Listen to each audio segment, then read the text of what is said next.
is Mr. Vidito. He's come over today from Bardstown. He's a performer. He's been performing his Model Kentucky home for a while. And what he's going to deal with today is the Civil War.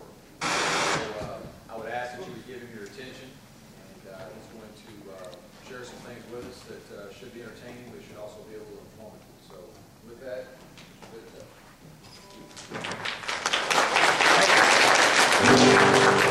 We will rally round the flag, boys will rally once again, shouting the battle cry of freedom. We will rally from the hillsides, we'll gather on the plain, shouting the battle cry of freedom. The Union forever, hurrah, boys, hurrah, down with the traitor and up with the star. While we rally round the flag, boys will rally once again, shouting the battle cry of freedom.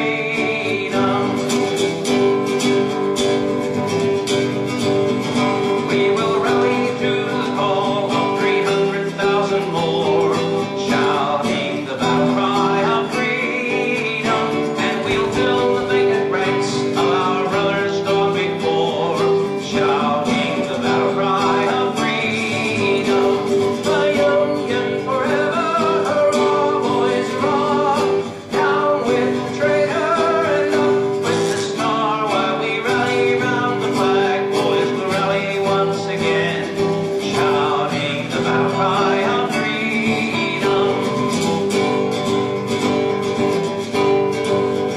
They have laid down their lives on the bloody battlefield, shouting the battle cry of freedom. Their motto is resist, to the tyrants we'll not yield, shout, shout the battle cry of freedom. Our Dixie forever, she's fair and a boss, down with the eagle and up with the cross. While we rally round the money flag, we'll rally once again, shouting the battle cry of freedom. Shout, shout the battle cry of freedom.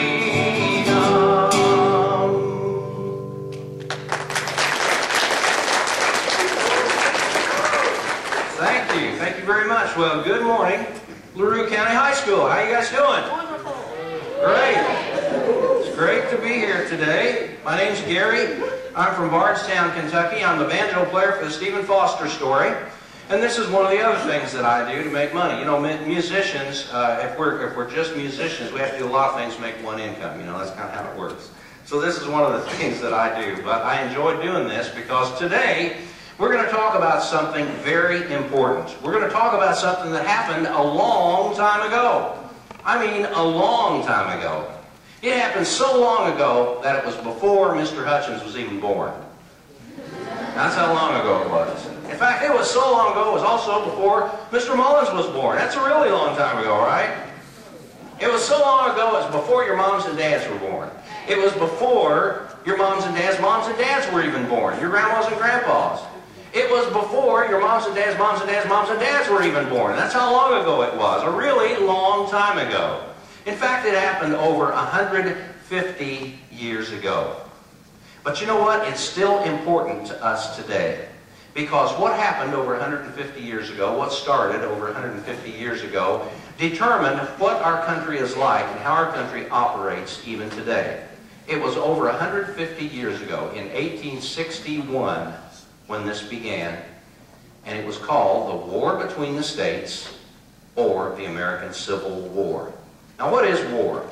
Well, let's think of it this way. Let's say that you're over at your friend's house, and you're just hanging out with your friend, and you're on the computer, and you're playing a game on a computer with somebody you know out in California. Okay? Let's just say you're doing that. Your friend says, I'm bored, let's go outside and see what there is to do outside. You say, I don't want to go outside. It snowed last night, it's cold out there, I don't want to go out there, there's nothing to do out there. And your friend said, it's my house, and I say we go outside. And you say, I don't want to go outside. I'm playing this game, I'm right in the middle of this game right now, and I don't want to go outside. And your friend says, well, I say we go outside. And you say, I don't want to go outside, and I'm not going. And your friend says, it's my house, and I say we go outside. And you say, oh yeah? And your friend says, yeah. And you say, oh yeah? And your friend says, yeah. And you say, oh yeah. And your friend says, yeah. And you say, oh yeah. And your friend says, yeah. And you say, oh yeah. And your friend says, yeah. And he says, well, what are you going to do about it? And you say, well, I'll tell you what I'm going to do about it. I'm going to leave your house. I'm going to my house where I can do whatever I want to do, and you can't tell me what to do. So there. And you just have a great big fight, and you're not friends anymore. Or let's say that, let's divide the room right about here in the middle, okay? And let's say that everybody on this side of the room said that we think that everybody who wears blue should stay in when we get a break. They shouldn't go to the assembly today. They shouldn't go to lunch, and they should just stay at their desk and do our homework for us. Yeah? And everybody on this side of the room says, hey, you can't do that just because I got blue on. And I think Mr. Mullins would probably be on this side of the room, don't you think? He's kind of a UK guy, right? And everybody on this side of the room says, well, that's what we're going to do. And everybody on this side of the room says, you can't do that. It's not fair just because I got blue on. And everybody on this side of the room says, that's what we're going to do. And everybody on this side of the room says, yeah, no, you're not. And everybody on this side of the room says, yes, we are. And everybody on this side of the room says, no, you're not. And everybody on this side of the room says, yes, we are. And everybody on this side of the room says, no, we're not. And everybody on this side of the room says, yes, we are. And what are you going to do about it? And everybody on this side of the room says, I'll tell you what we're going to do about it. We're going to leave LaRue County High School, and we're going to make our own school. So there, what do you think about that? And you guys leave, and you make your own school. But you know what? You guys have got some friends over here, don't you? And you guys have got some friends over here. And you're not going to see your friends every day like you did before because you had this big fight and you didn't work it out. Just because they wanted to say that people who wore blue had to stay in and do their homework. Well, that's kind of like what the American Civil War was like. Except that the American Civil War wasn't about playing video games. It wasn't about staying inside or going outside. It wasn't about people who wear blue. The American Civil War started over the issue of states' rights, which is a right that the people who came to this country came here for, was the right to govern themselves. But the problem was one of those rights, one of those states' rights that they wanted to defend was the right of slavery. And slavery is owning people. Can you imagine being owned by somebody? Can you imagine owning another person? You guys have got chores to do, right? Some of you do. If you don't, you should. But anyway, you guys have got some chores to do. You got to maybe clean your room. Maybe you got to, I don't know, clean the dishes after supper, or take the cat out, or feed the dog, or whatever, right? You got some chores you got to do around the house. Do you like doing your chores? No? Okay. Well, let's suppose that you had somebody would come into your house, and that person would do your chores for you. They would clean your room, they would take out the trash, they'd feed the dog, feed the cat, do the dishes, whatever you had to do. You didn't have to do anything. You didn't have to pay them, you didn't have to thank them, you didn't even have to let them know that you knew they were around. That'd be all right. That'd be okay. You could just play video games, you could play Wii, you could do whatever, right? But let's suppose that you were the one who had to go to somebody else's house. And you had to do all their chores for them. You had to clean their room. You had to feed their dog, feed their cat, pick up their dirty socks. Ugh. Had to do all that stuff for them. And they didn't pay you. They didn't thank you. They didn't even let you know that they knew you were around. And you couldn't leave, and you couldn't own anything. Well, that's kind of like what slavery was like, except that slavery was owning black people in our country. And that had gone on for a long time in our country. A long time.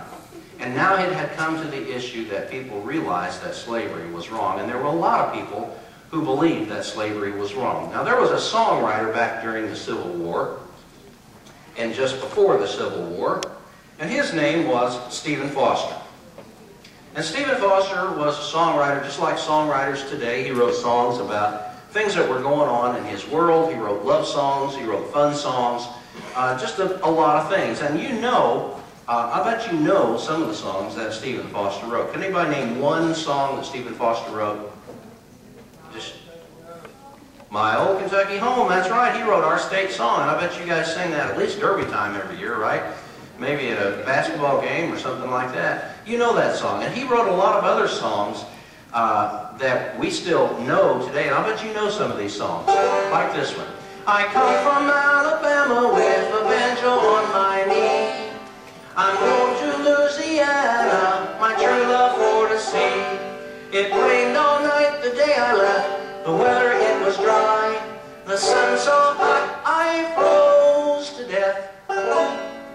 Susanna, don't you cry. Oh, Susanna, don't you cry for me. I come from Alabama with a banjo on my knee. Oh, Susanna, don't you cry for me. I come from Alabama with a banjo on my knee. I had a dream the other night when everything was still. I thought I saw Susanna coming down the hill. A buckwheat cake was in her mouth, a tear was in her eye. Says, I am coming from the south, Susanna, don't you cry. Oh, Susanna, don't you cry for me. I come from Alabama with a banjo on my knee. Oh, Susanna, don't you cry for me. I come from Alabama with a banjo on my knee.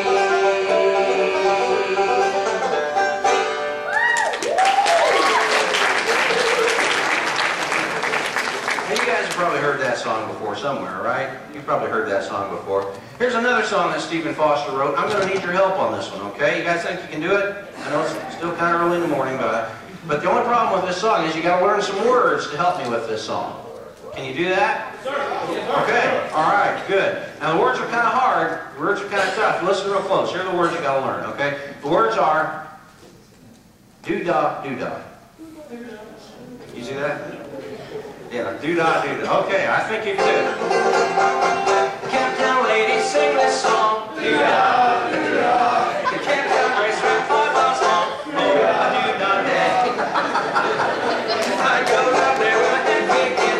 Do-da, do-da. I come back home with a hot rolled in. Oh, a do-da day. Run all night, why run all day? I'll bet my money on a bucktail bag. Somebody bet on the bait. A long-tail filly and a big black horse. Do-da, do-da. They fly the track and they both cut across. Oh, a do-da day. Line hook sticking in a big mud hole. Do-da, do-da. You can't touch a bottom with a 10-foot pole. Oh, a do-da day. Wine and run all night, wine and run all day. I'll bet my money on a bucktail bag. Somebody bet on the bait. Wine and run all night, wine and run all day. I'll bet my money on a bucktail bag. Somebody bet on the bait. Good job. That's pretty good. Do-da, do-da. There's another song that Stephen Foster wrote. He wrote a lot of songs, like I said, about things that were going on in his world during that time. He wrote love songs. He wrote I Dream of Jeannie with the light brown hair about his girlfriend. And he wrote other songs. He wrote a song called Ring Ring the Banjo. And he also wrote songs about some of the political issues that were going on in his day. And one of those political issues that was going on during the time of Stephen Foster was that issue of states' rights or slavery. And that's what this song is about. Now let me tell you something about words, okay? Did you know that words sometimes change their meaning over time?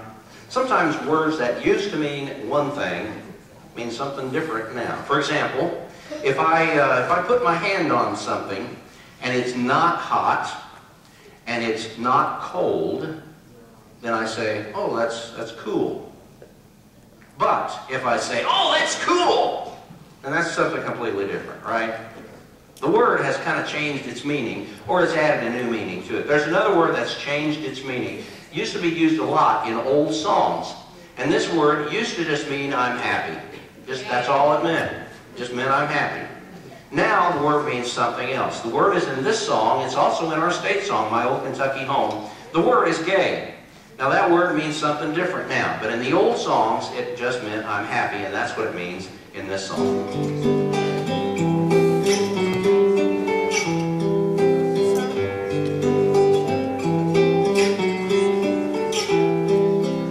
Gone are the days when my heart was young and gay. Gone are my friends from the cotton fields away. Gone from the earth to a better place, I know. I hear their gentle voices calling, Old Black Joe. I'm coming, for my head is bending low. I hear their gentle voices calling, Old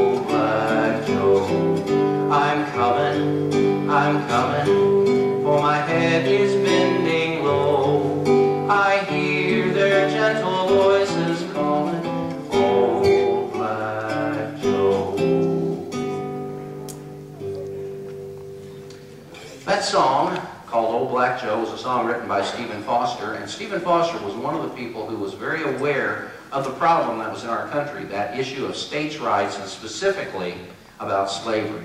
He, like many others, had realized that slavery had to end in our country. It was wrong to enslave other people, and he was one of those people who believed that. That song, Old Black Joe, talks about a black guy named Joe, obviously, who was an old guy by this time, and he realized that his time to leave this earth was very near. He realized that death was very near to him. But you know what? Joe was looking forward to that, because Joe realized he had been a slave all of his life. And Joe finally realized that in death he would finally be free. He knew that he was going to meet many of his friends who had gone on before him who had also been slaves. They'd been slaves all of their lives, but they would finally be free by dying. But there were a lot of people in our country who believed that you shouldn't have to die to be free. Another person who believed that was a woman whose name was Harriet Tubman. Harriet Tubman was a black woman, and she too had been a slave all of her life, and she longed for freedom. And finally Harriet Tubman decided that she would be free, and she ran away. She escaped from slavery to find her way north to freedom. But that's not where Harriet Tubman stopped. She also helped to establish an organization called the Underground Railroad. The Underground Railroad. Now that's an interesting name for that, because the Underground Railroad was neither underground nor was it a railroad. But what the Underground Railroad was a path by which slaves could escape from where they were enslaved, from their owners, their masters as they called them. They could escape, and they could find their way north by following this path, and along the path there were people whose houses the slaves could stay in, and people who would help them by feeding them, giving them shelter, sometimes giving them transportation, sometimes hiding them out when the authorities were hot on their trail. That was a very dangerous occupation for those people who hid the slaves, but of course it was dangerous for the slaves to escape as well.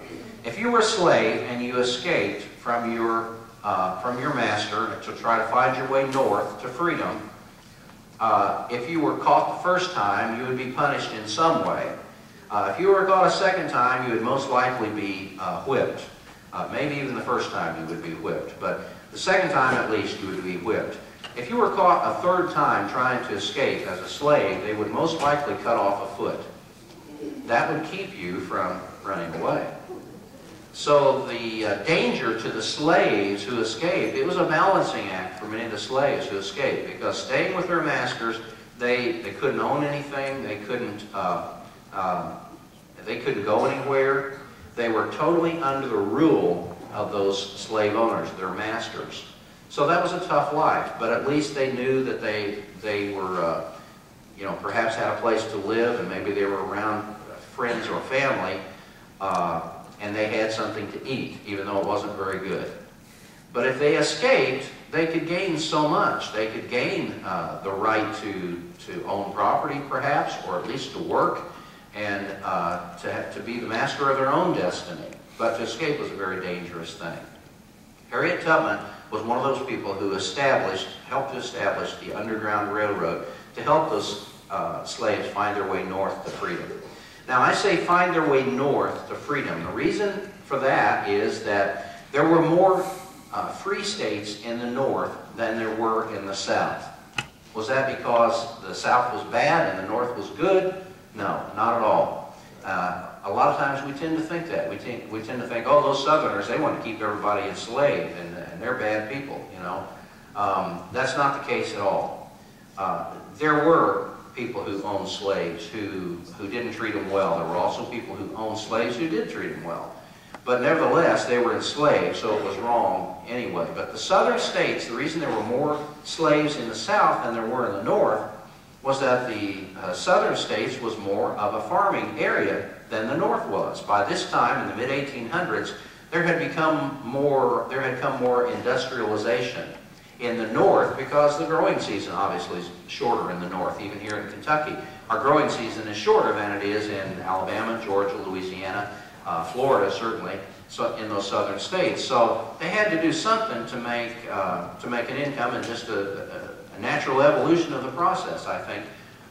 There was more industrialization in the North, and consequently they didn't need slaves as much in the North. But there were also many people in the North who had realized that slavery was wrong. The problem in the South was that those Southern farmers, and those farmers owned huge farms that they called plantations. And on those plantations they grew things for income, and they would grow those things and then sell them to some of those factories in the North. One of the biggest crops in the South was, and still is, cotton. They grew cotton a lot in the South. And you could make them a lot of money with cotton, but the problem with cotton is it's very labor intensive. In other words, it takes a lot of people to grow and to pick and to process cotton. So slavery was the perfect answer for those Southern plantation owners, because they could own slaves. They didn't have to pay them anything to work. The slaves had to work because they were owned by those masters, those slave owners in the South. But the only thing that they had to do was make sure that they had enough food to keep them alive and healthy enough where they could work in the fields, and maybe give them shelter so they didn't get sick. But the conditions they had to live under were terrible. But there were more slaves in the South because the South needed them more. And then there was the other issue that the South disagreed on, and that was this issue of states' rights. See, people had come to this country for the right to govern themselves. They had left places over in Europe where there were kings, and those kings dictated everything that the people did. And the people didn't really have rights. Perhaps they could own things, but whatever went on in their government was dictated by the king. People came to this country so that they could govern themselves according to their own needs. Needs are different in the South even than they are in the North. So consequently, sometimes states have different laws in the South than they do in the North. We all fall under that federal government, and we all cooperate. But the problem that the South saw was this issue of states' rights. They feared that the government was going to come in and take away other rights. If they could take away slavery, then why couldn't they take away other rights? So people were fighting against that. One of the other people who believed that slavery was wrong was a guy named John Brown. John Brown. Now, John Brown was he was a preacher, or so he claimed to be. But John Brown was a pretty tough guy. And if you disagreed with John Brown, he wasn't above taking you out. That's just the kind of guy that he was. But one of the issues that John Brown was right on was that slavery needed to end in this country. And John Brown didn't believe that our government was doing enough to end slavery in this country. So John Brown decided that he was going to take it upon himself to end slavery. He was going to end it by force. And what he decided to do, he and some other people who felt just like he did, decided that they were going to go to a place called Harper's Ferry, Virginia. Harper's Ferry, Virginia, in 1859. And they were going to go to Harper's Ferry, where there was an armory. Now, an armory is a place where the military stores guns, ammunition, weapon, and those sorts of things used to fight wars. And they were going to go to this armory. They were going to break into the armory. They were going to overpower the guards if there were there at the armory. And they were going to steal all those guns, ammunition, and weapons. And they were going to take them out and distribute those to the slaves in the surrounding community. John Brown and these friends of his believed then that the slaves would join him in rising up against the people who wanted to keep slavery in this country. And they would fight against those people, and they would end slavery by force. So on a particular night, John Brown and these few friends of his went into the armory. They broke into the armory at night in Harper's Ferry, Virginia. They overpowered the guards, and they got into the armory. But the problem was the word got out around the town that there was trouble down at the armory. So the townspeople rose up and they grabbed their guns and they surrounded the armory and trapped John Brown and his men inside. A great battle broke out, and eventually the United States Army came along, the United States Army. And that army was led by a fellow named Robert E. Lee. Now, Robert E. Lee will come up a little bit later, but right now, he was a commander in the United States Army. And they surrounded the Harper's Ferry Armory, where John Brown was inside. There was a lot of shooting, a lot of fighting, a lot of people were killed. Many of John Brown's men and even his own son were killed inside the armory. John Brown was injured, but he had to stand trial after he was captured for treason. treason against the United States. Treason is an act that's committed against the laws and security and safety of the United States. And John Brown was tried and convicted for treason, and he was hanged for treason. But you know, a lot of people felt John Brown was right, and there were a lot of people who believed in John Brown, and there was actually a song written about him.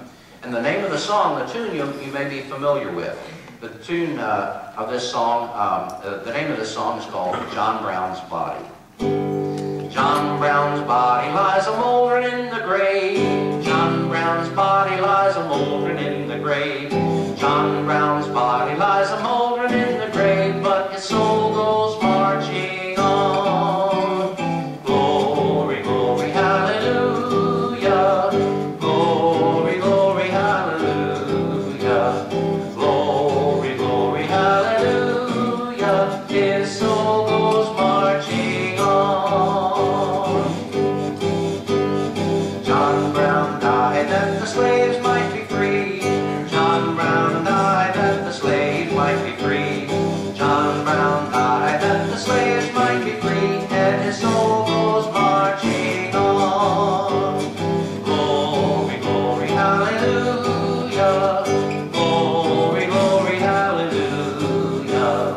Glory, glory, hallelujah. His soul goes marching on. He's gone to be a soldier in the army of the Lord. He's gone to be a soldier in the army of the Lord. He's gone to be a soldier in the army of the Lord, and his soul goes marching on.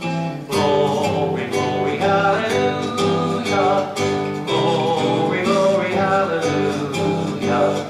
Glory, glory, hallelujah. His soul goes marching on. John Brown's Body. Now there was a woman who was riding in her carriage through Washington, D.C. one day. She was actually on her way to see President Lincoln. And she was riding in her carriage, and she had to wait as some Union soldiers were marching by in front of her carriage. She had to wait. And as they marched, they were singing that song, John Brown's Body. And she liked the name, she liked the sound of that song, but she didn't care much for the words. So she decided that she was going to rewrite the words to the tune of John Brown's Body. And this became a song that we still sing today. We still hear choirs sing it a lot on national holidays like Martin Luther King Day, Memorial Day, July 4th. A lot of times we'll hear a choir sing this song called the Battle Hymn of the Republic. Her name was Julia Ward Howe, and she wrote this song. I want you to sing the chorus of this when we get to the chorus. Mine eyes have seen the glory of the coming of the Lord. He is trampling out the vintage where the grapes of wrath are stored. He hath loosed the faithful lightning of his terrible swift sword. His truth is marching on. Sing this with me. Glory, glory, hallelujah. Glory, glory, hallelujah. Glory, glory, hallelujah. His truth is marching on. I have seen him in the watchfires of 100 circling camps. They have builded him an altar in the evening dews and dance. I can read his righteous sentence by the dim and flaring lamps. His truth is marching on. Glory, glory, hallelujah. Glory, glory, hallelujah. Glory, glory, hallelujah.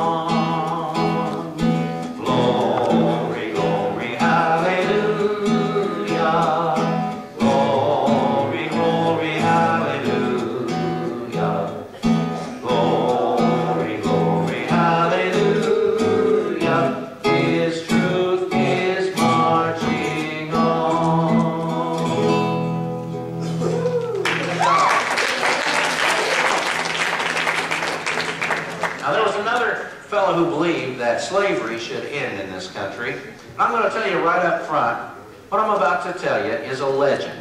Anybody give me a definition of legend? You're a legend? Okay, yeah, right. Okay. Anybody else? Anybody got a definition of legend? A legend is something that happened perhaps a long time ago, right? Happened a long time ago, and it's something that people still talk about today. But one thing about a legend is the story of a legend kind of gets enhanced as time goes on, right? And it may or may not be true anyway, right? So that's kind of a definition of a legend, and that's what I'm about to tell you. The guy's name was Peg Leg Joe. Now, Peg Leg Joe was a slave ship operator. He was a slave ship operator, and those slave ships would travel across the ocean. They would capture Africans. They would load them onto the ships, pack them in as tightly as they could go, and then they would sail back across the ocean to be sold at the slave auctions. And they were sold here in slave auctions. So they were captured in Africa, and on that trip over, they would be treated really terribly because the people who were on the slave ships really didn't care about them. They were just profit. That's all they were. And if those Africans would get sick while they were on the ship, they would just throw them overboard. Even if they weren't dead, they'd just throw them overboard. If they died, certainly they'd throw them overboard. The food that they had to eat was rancid and terrible, and many of them did die on the way over. But they would be brought to this country, and then they would be sold into slavery. Peg Leg Joe would eventually realize how terrible the treatment of these people was, and he decided he could no longer be a part of that. So he decided he was going to do something about it. And he decided what he was going to do was he was going to leave the slave ship business, and he was going to hire himself out as a carpenter. And he would go to these plantations where the slaves were, and he would work as a carpenter on these plantations. And while he was there, he would tell the slaves there about the Underground Railroad and how they might escape and find their way north to freedom. Now, we talked about going north, and why they had to go north is because there were more northern states that were free states, and if they got there, they could actually be free. But they had a lot of obstacles along the way. First of all, there was the threat of being captured, of course. Finding your way north. How do you find your way north? Most of the time they had to travel by night. It's difficult to see what direction is north by night, but they learned to read the stars and see, by reading the constellations, they would learn how to find their way north to freedom, what direction was north. One of those things that they used was the Big Dipper, which points toward the North Star, and if they could find that at night, then they could travel and find their way north. Another way that they could find what direction was north was to go down by the river. Rivers in North America flow toward the south. So if they found a major river and they followed along the riverbank against the flow of the water, they would know that they were generally going in a northern direction.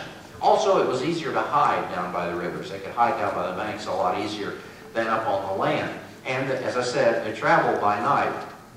Once they got to near those northern states, they still had one big obstacle to get across, and that was the Ohio River. Now, you all have probably been to the Ohio River, maybe at some point going to Louisville or whatever. You know how wide the Ohio River is. And they had to get across that somehow. There were no bridges back during this time. There were boats, of course, but a slave couldn't be on a boat. They couldn't be caught on a ferry or a boat. And so the only way for them to get across was possibly to swim, and many of them tried to do that. But you know, the Ohio River is even longer to swim across than it looks, because once you jump in that water to swim, you're going to be carried downriver, and you're actually swimming diagonally across the river. So it can be a mile, 2 miles, or more to try to swim across the river. Not very many people can make that, and a lot of slaves drowned. Once they had gone through all those difficulties of finding their way north to the Ohio River, a lot of them died just trying to get across that river. But they found that if they got there during the coldest part of the year, perhaps in January or maybe February, when it was the coldest time of the year, there were narrow and shallow places at the Ohio River that they could actually walk across on the ice. So those were some of the things that they had to know in order to find their way north across to those northern states. So one of the things that, that Peg Leg Joe would do was he would teach them a song. And this song included a lot of the clues of finding their way north to freedom and finding their way even across the Ohio River. The song is called Follow the Drinking Gourd. And it includes a lot of code words and code phrases. The drinking gourd in the song is the Big Dipper. Follow that Big Dipper toward the north. That'll help guide you to the north. The riverbank makes a mighty good road. Dead trees will show you the way. Left foot, peg foot, following onward. Follow the drinking gourd. The reason he was called Peg Leg Joe was because he had lost his leg in a shipping accident. He had lost his right leg in a shipping accident, and so he had an artificial leg, or just a peg, on his right leg, and he had his left foot. So the song says, left foot, peg foot, following onward. In other words, follow those clues left by Peg Leg Joe, and you'll be able to find your way north. It starts out when the sun comes back and the first quail calls, follow the drinking gourd. What that means is when the days begin to get longer, then that means, in other words, you know, around December 22nd is the shortest day of the year, right? Then after that, the days begin to get longer. If you start your journey during that time, because it's going to take you about a year if you're in the deep south to walk to the Ohio River, especially if you're only traveling by night. So if you leave at that time, then you'll arrive at the coldest time of the year, and you can find some of those frozen over places on the Ohio River to walk across. The song is Follow the Drinking Gourd.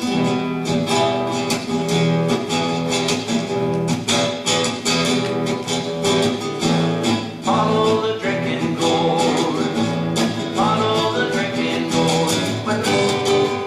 When the old man is waiting to carry you to freedom, if you follow the drinking gourd. When the sun comes back and the first quail calls, follow the drinking gourd. For the old man is waiting to carry you to freedom, if you follow the drinking gourd. Follow the drinking gourd. Follow the drinking gourd, for the old man is waiting to carry you to freedom, if you follow the drinking gourd. The riverbank makes a mighty good road, dead trees show you the way. Left foot, peg foot, following onward, follow the drinking gourd. Follow the drinking gourd. Follow the drinking gourd, for the old man is waiting to carry you to freedom, if you follow the drinking gourd. The river ends between two hills, follow the drinking gourd. There's another river on the other side, follow the drinking gourd. Follow the drinking gourd.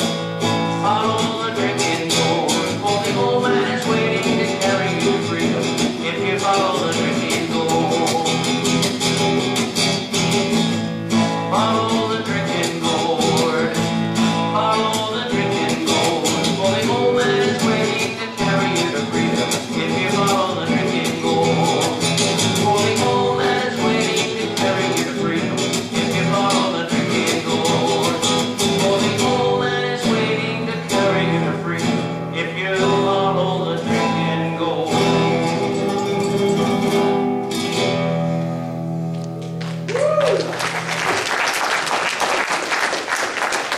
Peg Leg Joe. Now, like I said, that's actually a legend. You might even call it a myth. Peg Leg Joe may not even have existed. But you know, that's the way we tell a lot of stories, and the song is really good to help us realize what the slaves went through. The terrible trials that they had just in finding their way to freedom. And the slaves really did use the stars to find their way north. They really did travel by night. They did travel down by the riverbanks. And of course, there were those people along the way who would help them, but they were hard to find. And if a slave got caught, as I said earlier, the punishment could be very severe for a slave. There was another man who believed that slavery should end. And his name you know very well, especially here in Hodgenville. His name was Abraham Lincoln. Abraham Lincoln was, of course, born right here in Kentucky, right here in Hodgenville, right? And so we know a lot about Abraham Lincoln. He grew up just teaching himself. He was a self-educated man. He grew up then to become an Illinois senator. And then, of course, he campaigned and won the presidency. But you know, there were a lot of people who believed that Abraham Lincoln should not be president. And a lot of those people were those southern states, because they believed that Abraham Lincoln was a person who would abolish slavery. And that was one of those states' rights that they were trying to fight for. There were a lot of people who wanted Abraham Lincoln to become president because they believed that he could abolish slavery. But there were a lot who didn't. And those southern states made a promise. They said that if Abraham Lincoln becomes president, we are going to secede or drop out of the Union. To secede means to drop out of. Just a few minutes ago we were talking about this side of the room, this side of the room was going to leave LaRue County High School, and they were going to make their own high school. They were going to secede from LaRue County High School, and they were going to make their own high school. Well, that's what these southern states committed to do. They promised that if Abraham Lincoln came in and abolish means to do away with something. He was going to abolish slavery. And they were afraid that if he abolished or did away with slavery, that they would lose their income. And that was their main concern. Not that they wanted to keep other people necessarily oppressed, but they had become dependent on the slaves. And if Abraham Lincoln abolished slavery, he was wiping out much of the southern workforce. And that was going to hurt the southern economy. And they believed it was also going to hurt the northern economy, for that matter, because they sold those products that they grew to the northern factories, and the northern factories would make things out of them. So the southern states vowed that if Abraham Lincoln became president, they were going to secede or drop out of the Union and make their own country. Well, in 1860, in the election, Abraham Lincoln was elected president, and he took office in 1861. And one by one, those southern states began to secede or to drop out of the Union. And they began to form their own country, which they called the Confederate States of America. So we had the Confederate States of America in the South and the United States of America in the North. Well, if you've got a country, you got to have a leader. You got to have somebody to help organize and lead things, right? They chose a man whose name was Jefferson Davis. And we talked about the fact that Abraham Lincoln was right here in Hodgenville. We know a lot about Abraham Lincoln, but you know, just 135 miles from here, over in the western part of the state, there was a little boy growing up about the same time, just 8 months before Abraham Lincoln, whose name was Jefferson Davis. He was born right here in Kentucky as well.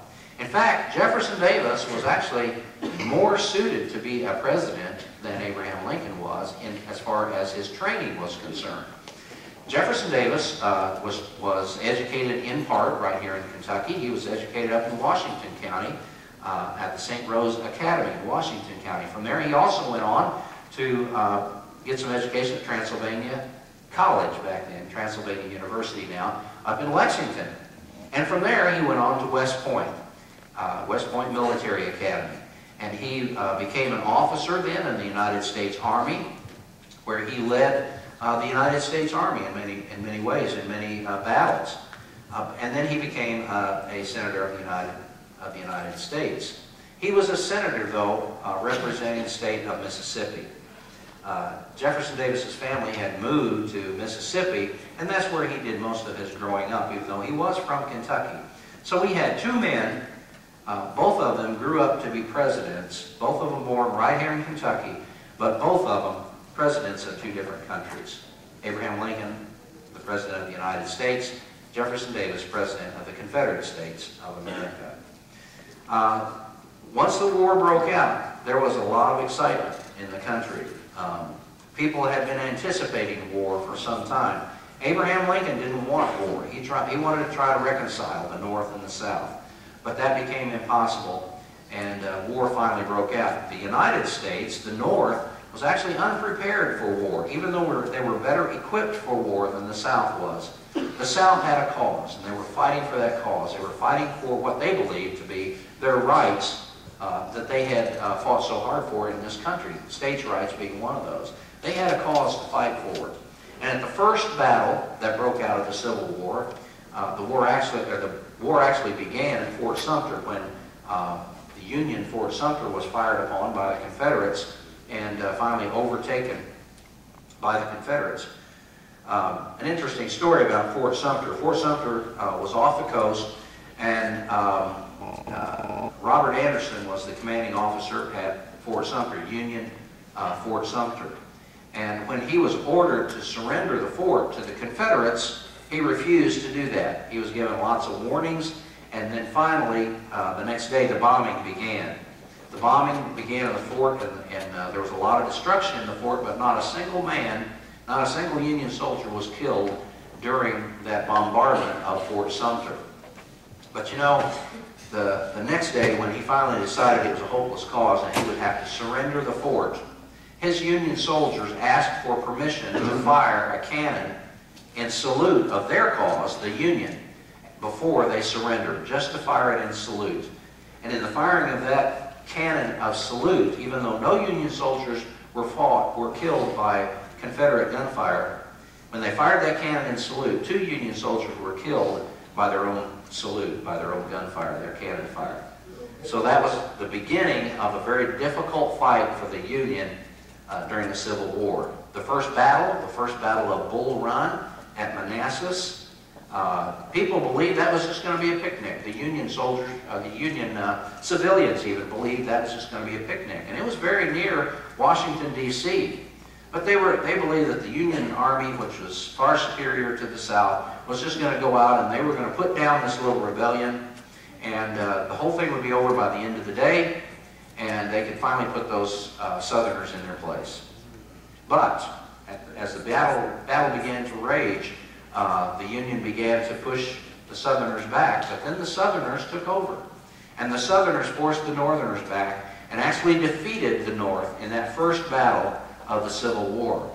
People began to run in panic. They believed that Washington was going to be taken over. They believed that, that the Confederates were actually going to take over Washington, D.C. For whatever reason, the commander of the Southern Army did not do that. Beauregard did not do that. He did not pursue into Washington. So that was the beginning of what would actually be a very long war. 4 years, 1861 to 1865. The commander of the Southern Army became Robert E. Lee. He was that fellow that we talked about just a little bit ago, who was actually a commander in the United States Army. But he was a Virginian, and he knew that he had to stay with his home state, so he became a commander in the Confederate Army of the United States. Eventually, the Union Army went through a lot of commanders. A lot of commanders really failed to get the job done in the beginning of the war. But eventually, the commander of the Union Army was Ulysses S. Grant. And Ulysses Grant was a man who knew battle strategy and knew how to get the job done. So the war went on for 4 long years, and it was a tough life. It was a really hard life for those soldiers, especially in the South, because the South was not as well equipped as the North was. They had to provide a lot of their own equipment that they needed, their guns, horses, even uniforms. They had to make their own uniforms. And those uniforms might be what's called a butternut brown. It might be a gray uniform. So their uniforms varied a lot because a lot of the men made their own uniforms, or the women of those southern states would make those uniforms. So they had to provide a lot of their own equipment. And even in the North, it was a rough life because they had left the homes those young boys had left the homes where they found security and the safety of family, and they had to go out and they sleep in the field, and some of them were, 1 to 500 miles perhaps away from home. They had never been that far away from home. They saw it as a big adventure, an opportunity to see new places, but it was a very rough life. This song is a song about a Confederate soldier, and as he realizes the difficulty of war, and realizes that he might never come home, and might not come home as the hero that he had hoped. It's a song he's singing to his fiancée, who he left before his mother, his father, and his friends and his family.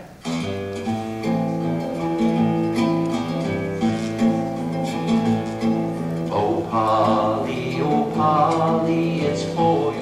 I'll build me a mansion on some green mountain high. Polly as she goes passing by, so I can see Polly and help her to mourn. I am a rebel soldier and far from my home. I am a rebel soldier and far from my home.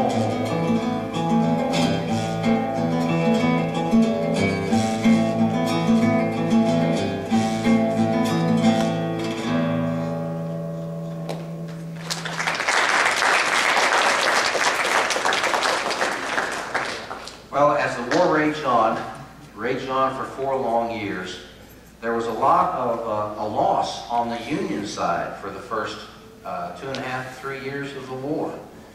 Even though they were better equipped, even though the South was not as equipped, as I said, the South had a cause that they really believed in. And the Northerners were just totally unprepared to fight in a war. But as the battle went on, the North did begin to get the advantage, and they eventually began to push the Southern states and the Southern Confederate soldiers back. But you know, it was a rough life, and as they pushed into the South, even though they had a rough life, they found pleasure and treats wherever they could find them. One of the things that they liked to do, of course, was they liked to eat.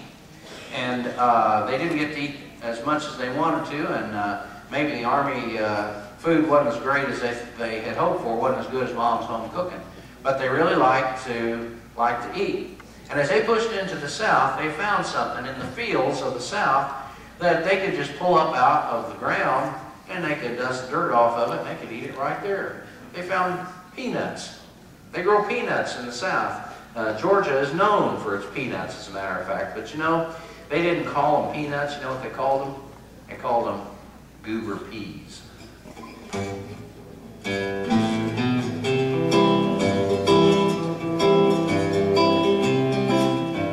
Sitting by the roadside on a summer's day, chatting with my messmates to pass the time away, lying in the shadow underneath the trees. Goodness, how delicious, eating goober peas, peas, peas, peas, peas, eating goober peas. Goodness, how delicious, eating goober peas. I think you guys can sing that with me, can't you? It's really easy. Peas, peas, peas, peas, eating goober peas. Goodness, how delicious, eating goober peas. Peas, peas, peas, peas, eating goober peas. Goodness, how delicious, eating goober peas. When the horseman passes, the soldiers have a rule to shout out at their loudest, "Hey, mister, there's your mule." But another of the pleasures enchantinger than these is wearing out your grinders, eating goober peas. Peas, peas, peas, peas, eating goober peas. Goodness, how delicious, eating goober peas. Peas, peas, peas, peas, eating goober peas. Goodness, how delicious, eating goober peas. Early in the morning, the general hears a row. He says, "The Yanks are coming, I hear their horses now." He turns around in wonder, and what do you think he sees? The Georgia militia eating goober peas. Peas, peas, peas, eating goober peas. Goodness, how delicious, eating goober peas. Peas, peas, peas, peas, eating goober peas. Goodness, how delicious, eating goober peas. Goodness, how delicious, eating goober peas. Goodness, how delicious. Big finish now. Eating goober peas, peas, peas, peas, eating goober peas. Hey. Good job. Well, the Civil War began in 1861, ended in 1865. It was a long, hard road for both sides, both the North and the South. Those generals in the Civil War were Confederate General Robert E. Lee and Ulysses S. Grant, and certainly there were many other commanders during the time of the Civil War as well. The president They eat too many goober peas, I guess. The president of the Confederacy was Robert E. Lee. The Confederacy of the Union was General Grant. And the commanders of the, did I say presidents? What did I say? The commanders of the Confederacy were Robert E. Lee. The commander of the Union was Ulysses S. Grant. The president of the South was well, I'll just put it all over the place.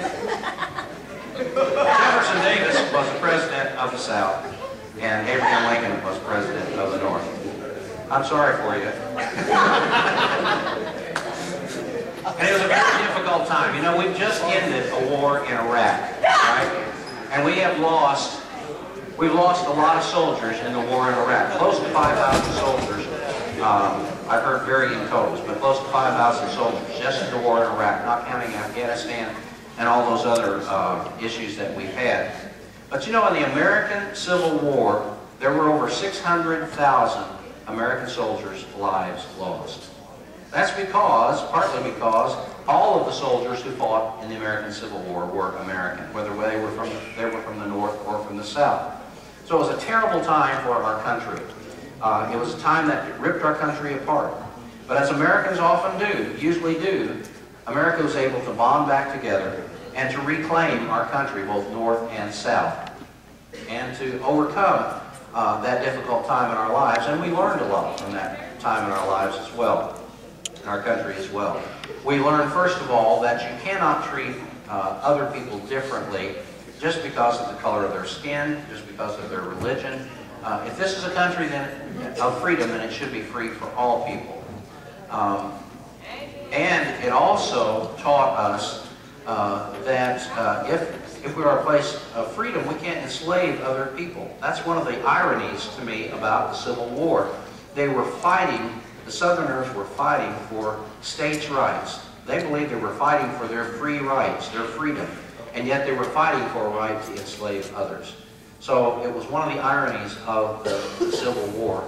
But we learned that we can join back together and we can bond and we can learn about our country too.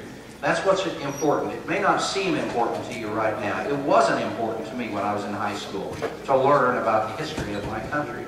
But I have learned over that time that as we learn about the history of our country, we can learn to create a better future for ourselves. So I hope that you all, as you study the history of your country, you'll find out why we are where we are. Don't just take it for granted that freedom is free, because it's not. Don't just take it for granted that you have the rights to do the things that you do just because you're in this country, because people fought for those rights, and I hope you'll learn more about that. I want to thank you for being a great group today, and before we close, I think we should sing Peace, peace, peace, peace, goober peace, goodness how delicious, goober peace, peace, peace, peace, peace, goober peace, goodness how delicious, goober peace, goodness how delicious.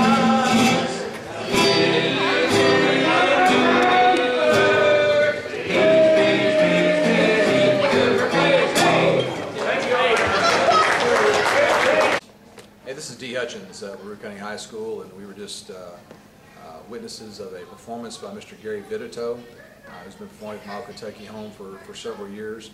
And one of the questions I want to ask Gary is, as you prepared for your presentation dealing with the Civil War, what is one thing you wanted students to get from the presentation, or something you felt was most important about learning about the Civil War? Well, I think that one of the things about history in general is that we need to know what our history is. And there was a lot to learn from the Civil War. The issue of slavery was just one of the elements of the Civil War. States' rights, if you really study what that was about, you can find out that why the Southerners felt the way they did. We have freedom in this country, and they felt like they were fighting for their freedom, even though they were fighting for the right to enslave others. And I think it's important for students to learn about the history of their country, and that way they can perhaps get involved later and develop a broader future for the country. Yeah, I agree. I think the word freedom would be a key word there.